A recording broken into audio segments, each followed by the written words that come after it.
There is a quality most people spend their entire lives unconsciously destroying, and they do it with the best of intentions. They answer every message the moment it arrives. They say yes before the question is even finished. They make themselves available to anyone, at any hour, for any reason, convinced that this openness is a virtue, that it signals warmth, reliability, love, that it will make people value them more. It does the opposite. Human nature is not kind to those who are easy to obtain. It never has been. This is not a modern phenomenon, not a product of social media or the attention economy. It is something far older, wired into the deepest circuitry of how we assign worth to things and to people. The moment you become permanently available, you stop being rare. The moment you stop being rare, you become something the human mind quietly categorizes as ordinary. And ordinary things, by definition, can wait. What you are about to hear will make you uncomfortable, because it will force you to look honestly at the signals you have been sending, and what those signals have cost you. Consider what happens when you are always reachable, when your inbox is answered within minutes, when you rearrange your schedule for whoever calls, when you absorb other people's urgency as if it were your own.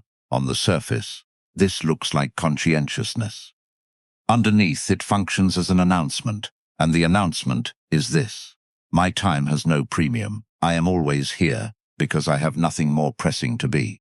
Most people never realize how loudly that message echoes. They believe that constant availability is proof of their investment in a friendship, a relationship, a professional alliance. But the human mind is not a fair reader of intentions. It does not register the effort behind your accessibility. It registers only the pattern. And the pattern says, this person can be taken for granted. Here is the cruel mechanics of it. The people who exploit your availability rarely do so consciously. They are simply responding to an unconscious calculus of scarcity. When something is always there, the mind stops treating it as precious. The friend who is available every night becomes the friend whose calls get returned last.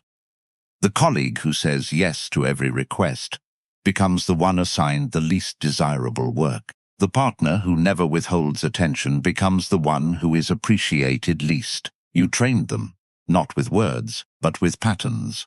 There is a famous economic paradox known as the diamond-water paradox. Water is essential to life. Diamonds are not. And yet, for most of recorded history, diamonds have commanded a price so far beyond waters as to make the comparison absurd. Why? Because water, wherever civilization flourishes, is abundant, and abundance destroys perceived value no matter how real the underlying utility. Diamonds are scarce. Scarcity creates desire in the human mind with a reliability that borders on the mechanical. The luxury industry understood this principle long before economists named it. The great fashion houses of Europe did not succeed by making their products available to everyone. They succeeded by making them unavailable to almost everyone, by controlling supply, by cultivating waiting lists, by turning access itself into the product. You were not merely buying a bag. You were buying the signal that you had been chosen. The exclusivity was the point. Now apply this logic not to objects, but to yourself. When your attention is unlimited, when anyone can have it anytime simply by reaching out, it ceases to function as a gift. It becomes a utility. And utilities, however necessary, are never treasured. They are consumed. The moment you introduce genuine scarcity into your presence and attention, something shifts in the people around you. They begin to wonder. They begin to notice when you are absent. They begin to work for access in ways they never would have if access had always been free. Behind most people's over-availability is a need they rarely admit even to themselves: the need to be needed. There is something deeply seductive about being someone's first call, about being the person others depend on. It registers in the nervous system as importance, as proof of worth. The truth is, it is a trap with a velvet interior. When your sense of value is tethered to other people's demand for you, you have handed them the controls. Your self-worth now fluctuates with their attention. When they reach out, you feel significant. When they go quiet, you feel the absence like a verdict. And so, unconsciously, you do everything in your power to keep them reaching, which means making yourself easier to access, more responsive, more accommodating, more eager to please. This is not strength. This is a sophisticated form of dependence dressed in the costume of generosity. The Stoic philosophers observed centuries ago that the person who needs approval from others has placed their freedom in foreign hands. Epictetus, a man who began his life as a literal slave, understood something about psychological sovereignty that most free people never grasp. That true power begins the moment your inner state is no longer governed by external validation. He was not theorizing. He was describing what he had been forced to learn. The approval seeker is always, in some quiet and fundamental way, a supplicant, and supplicants, however charming, are never fully respected. Respect flows toward those who appear to require it least. Absence is one of the most misunderstood forces in human relationships. We treat it as a negative, a lack, a void, an accidental gap, but wielded with intention, absence is active. It creates a gravitational pull that presence, by itself, never can. Consider how the dynamics shift the moment someone you expected becomes unavailable. The mind, suddenly denied what it had taken for granted, begins to revalue it with remarkable speed. What seemed ordinary becomes interesting. What was overlooked becomes desired. This is not a trick of perception.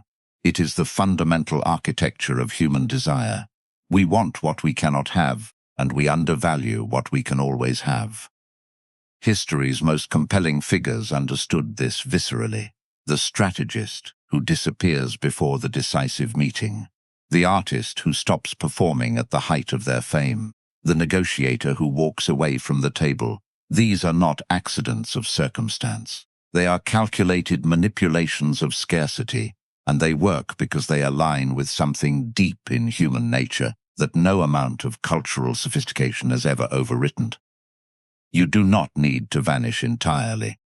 You need only to become unpredictable enough that your presence is no longer assumed. When people cannot predict your availability, they begin to pay attention in a qualitatively different way. The baseline of their engagement with you rises, because attention, like all resources, concentrates when supply is uncertain. There is a common misconception that emotional detachment means coldness. It does not. Coldness is a reaction, a defensive posture adopted by someone who has been hurt and is now compensating. Detachment in the Stoic tradition is something far more sophisticated. It is the refusal to allow your emotional state to be determined by events outside your control. The person who is visibly desperate for a particular outcome has already weakened their own position. In a negotiation, the party who needs the deal more will always concede more. In a relationship, the partner who fears abandonment more will always compromise more. In a social group, the person who most needs approval will always receive least of it. This is not cruel irony, it is simple mechanics. Emotional detachment is the practice of developing a genuine indifference to outcomes you cannot control, while remaining fully committed to the actions you can take. It means pursuing excellence in your work, your relationships, your craft, and releasing your grip on how others respond to it. This is not passivity. It is the highest form of self-possession. When you carry this quality into a room, people feel it without being able to name it. There is something in the bearing of someone who does not need your approval that commands it anyway. The mind reads non-neediness as a signal of abundance, and it responds to abundance with fascination. You become magnetic, not by trying to attract, but by needing nothing from those you encounter. The word boundary has been so thoroughly colonized by therapeutic language that it has lost most of its original power. Let us strip it back to what it actually is. A boundary is a defined limit on what you will accept. It is a public statement about the value you place on your own time, attention, and energy, and it functions, in the social economy, as a price signal when you have no price. When you accept any imposition, any demand, any intrusion, you communicate that your resources carry no premium. People pay what you signal you are worth. not what you believe you are worth. What you demonstrate, the word no, is one of the most powerful tools available to any person who wishes to be taken seriously. Not no delivered with apology or excessive explanation that only reveals the anxiety behind it, but no delivered with calm clarity, with no performance of guilt, no scramble to compensate, sends an unambiguous signal. This person has standards. This person has chosen to be here. This person's yes, therefore, means something. Think of the professionals you have encountered who command the most respect. The surgeon who has a 6-month waiting list. The consultant who turns away clients whose work does not interest them. The artist who declines commissions that conflict with their vision. None of these people are rude, but all of them have made it clear, through action rather than declaration, that their time is finite and their standards are real. That clarity is in itself a form of power. The boundary is not the wall. The boundary is the architecture that makes your presence a destination rather than a default. The greatest luxury brands in the world do not compete on price. They do not try to outfeature their competitors or appeal to the widest possible market. They compete on identity. They ask a single powerful question and then spend decades answering it. What does it mean to carry this? What does it communicate about the person who has been chosen? You can adopt exactly this framework for the way you move through the world. The luxury mindset, applied to personal life, is not about arrogance. It is about curation. It means becoming selective about where your time goes, whose company you keep, which projects receive your full effort, which relationships receive your full presence. Not because you are better than anyone else, but because your time is genuinely finite and your standards are genuinely real. Selectivity changes how you are perceived in ways that no amount of self-promotion ever could. When you are known for choosing carefully, for saying no often enough that your yes carries weight, people begin to want to be among those you have chosen. You are no longer positioning yourself. You are being pursued.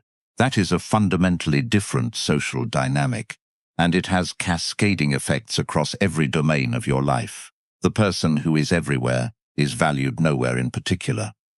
The person who appears only where it matters becomes, in the minds of others, someone who matters. Nothing in the dynamics of human influence is more powerful or more difficult than the credible willingness to walk away in any negotiation, professional or personal. The party who can most convincingly exit the table holds the structural advantage. This is not a bluff. Bluffs are detected and punished. It is a genuine psychological state, a real, internalized readiness to accept the absence of a deal because you know your own value does not depend on this particular outcome. Consider what happens in professional contexts when someone does not follow up obsessively after a proposal, when they submit their work and then simply return to their other work without anxious checking, without over-explanation. The silence reads as confidence, and confidence, in others, reads as competence. The same principle governs relationships at every level of intimacy. The partner who loves deeply but without desperation, who would grieve a loss but would survive and rebuild, commands a different kind of love in return than the partner who clings. Clinging is born from scarcity thinking. It signals that the other person is your only source of a particular kind of value, and it places enormous, often suffocating, pressure on the relationship. The person who can walk away, not as a threat, not as a manipulation, but as a genuine expression of their self-sufficiency, becomes someone worth staying for. Non-neediness is not indifference. It is the highest form of respect you can offer another person. The demonstration that you are with them by choice, not by necessity. Everything discussed here converges on a single underlying truth.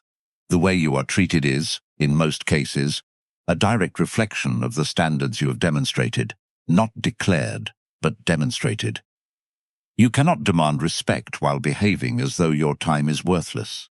You cannot command admiration while performing desperation. You cannot attract loyalty while projecting that you need it at any cost. The signals you send through your behavior, through your availability, your reactions, your willingness to compromise your own standards, form the invisible contract by which people unconsciously determine what you are worth to them. The transformation that begins the moment you internalize this is not about becoming cold, distant, or calculating. It is about something more profound. It is about believing in your bones that what you carry is genuinely valuable, that your presence is something a person is fortunate to receive, that your time has a cost, that your attention is a gift, and not one given automatically to everyone who asks. This belief, once real, changes everything. It changes how you enter a room. It changes how you conduct a negotiation. It changes what you tolerate in the people closest to you. It changes, most fundamentally, how you see yourself in the quiet moments when no one is watching. And that inner image is the source from which all outward influence eventually flows. Stop being the open door that everyone walks through without thinking. Become the room that people remember long after they've left. The most dangerous thing you can do is make yourself easy to forget. The second most dangerous is making yourself impossible to leave alone. If this shifted something in how you see yourself, subscribe. Not because you need more content, but because what comes next goes deeper. Every video on this channel is built on one premise: that understanding human nature, including your own, is the most practical skill you will ever develop. Hit subscribe and bring that understanding with you.